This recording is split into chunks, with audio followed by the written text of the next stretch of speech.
নতুন দল পুরনো পথ, রাজনীতি নিয়ে হতাশা প্রকাশ করলেন অভিনেত্রী বাঁধন। দেশের বর্তমান রাজনৈতিক পরিস্থিতি নিয়ে নিজের হতাশা প্রকাশ করেছেন জনপ্রিয় অভিনেত্রী আজমেরী হক বাঁধন।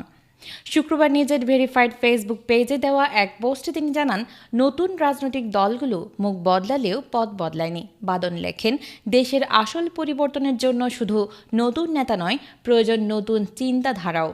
যখন নতুন দলগুলো রাজনীতির ময়দানে আসতে শুরু করেছিল, তখন অনেকে আশা করেছিলেন নতুন কিছু ঘটবে, ভিন্ন চিন্তাধারার মানুষরা সামনে আসবেন। কিন্তু এখন মনে হচ্ছে সেই আশাগুলো ক্রমেই ফিকে হয়ে যাচ্ছে।